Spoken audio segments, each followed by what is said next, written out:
ஏன்னா ஊழியம் செஞ்சு கூட நரகத்துக்கு போக வாய்ப்புகள் இருக்கிறது.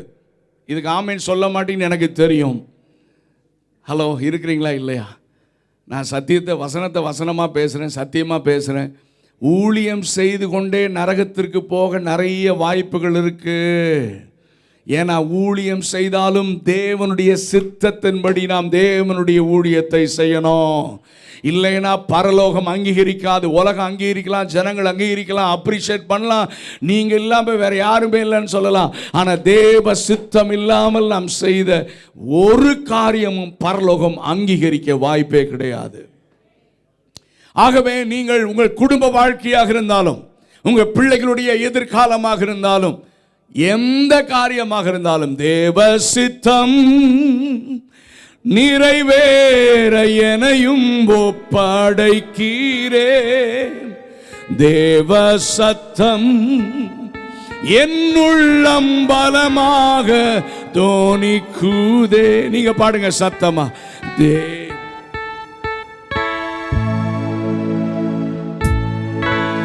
பாடைக்கீரே தேவ சத்தம்.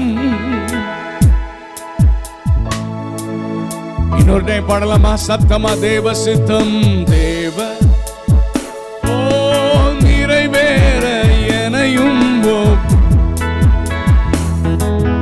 தேவ.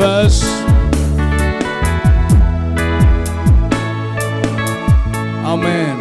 ஆண்டவர் சொன்னார், பரலோகத்தில் இருக்கிற என் பிதாவின் சித்தத்தின்படி செய்கிறவனே அல்லாமல் என்னை நோக்கி கர்த்தாவே கர்த்தாவேன்னு காலம் ஃபுல்லாக கூப்பிட்டாலும் ஒருவனும் தேவனுடைய ராஜ்யத்தை சுதந்தரிப்பது.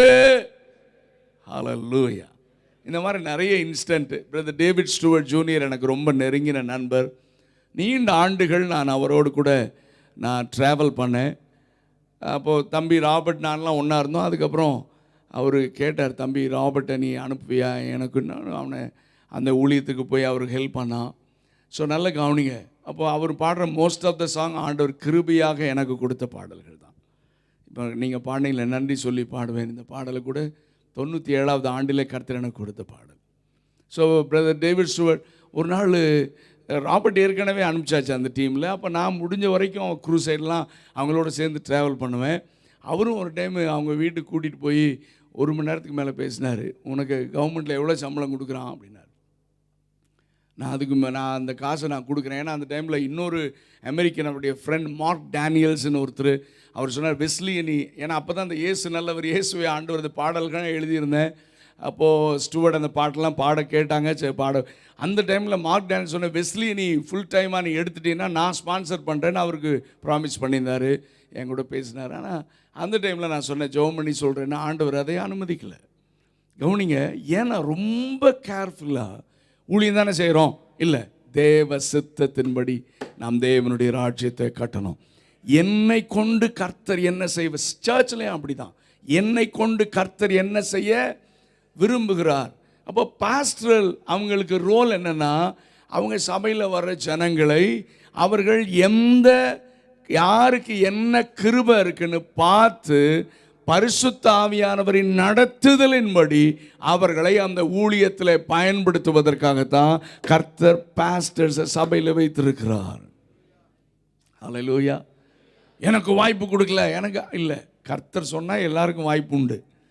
அதனால் நம்ம எல்லாருமே இப்போ சர்ச்சில் I'm very sorry to say, நம்ம நிறைய நேரத்தில் முன்னால் மைக்கை பிடிச்சி பாடினா தான், ஏதாவது பேசினா தான் பெரிய ஊழியம் நினைக்கிறோம். இல்லை, சபையில் நீங்கள் சபைக்காக செய்கிற சின்ன காரியத்தை கூட பரலோகம் மறக்கவே செய்யாது.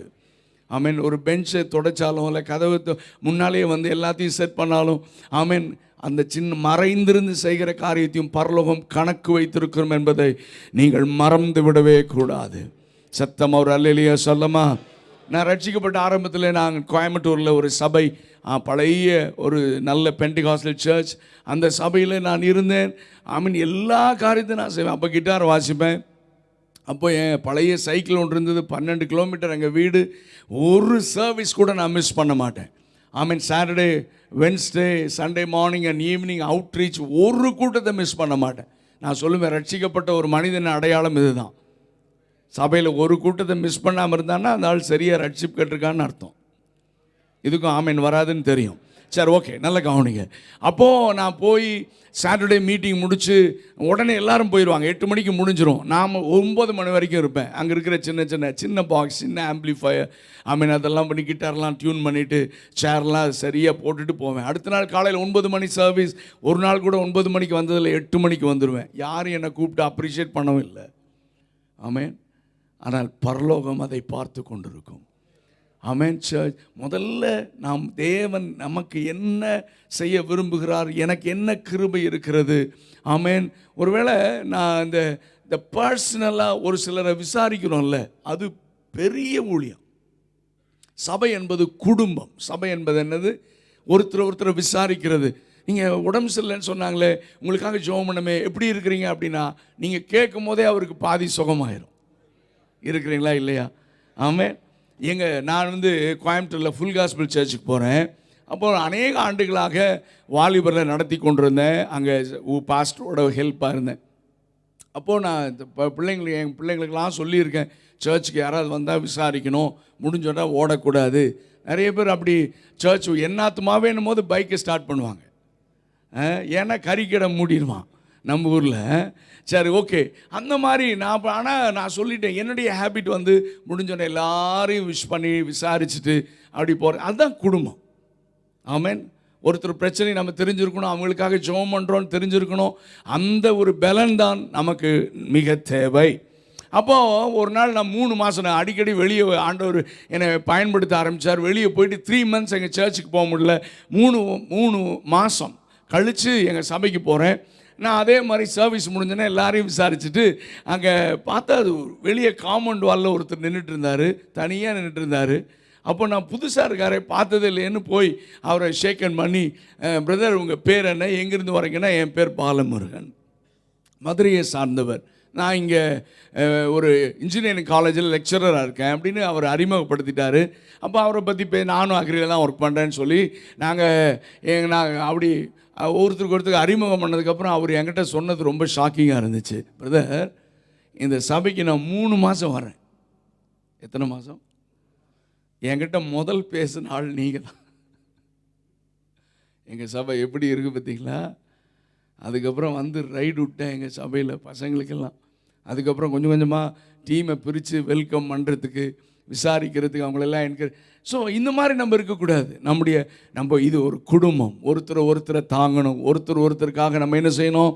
ஜெபம் பண்ணணும். என்ன சொல்ல வரேன்னா, இந்த திருச்சபையில் கர்த்தர் எதற்காக என்னை வைத்திருக்கிறார், தேவ சித்தம் என்ன, அதை செய்வதற்கு நாம் கவனமுடையவர்களாக இருக்க வேண்டும். ஆமென். பாஸ்டர் இம்மானுவேல் மாதிரி ஏன்டா நீ பண்ணலன்னு சொல்லி ஆண்டவர் என்ன கேட்க மாட்டார். பாஸ்டர் பால்சாமி மாதிரி நீ ஏன் செய்யலைன்னு ஆண்டவர் என்ன கேட்க மாட்டார். உன்னை கொண்டு நான் செய்ய வேண்டியதை, உன் மேலே நான் வைத்திருந்த திட்டத்தை நீ செஞ்சு முடிச்சியான்னு தான் நம்ம அத்தனை பேரையும் கர்த்தர் கணக்கு கேட்பார். கரங்களை உயர்த்தி சத்தமாக ஹல்லேலூயா சொல்லுங்க பார்க்கலாம். கர்த்தர் நம்மிடத்தில் எதிர்பார்க்கிறார். ஆமென். தேவ சித்தத்திற்கு நம்முடைய வாழ்க்கையை பரிபூர்ணமாக ஒப்பு கொடுக்க கர்த்தர் நமக்கு கிருபை செய்வாராக. அப்போ என்னுடைய வாழ்க்கையிலே ஆண்டவராக இயேசு நமக்கு பெஸ்ட் ரோல் மாடல்.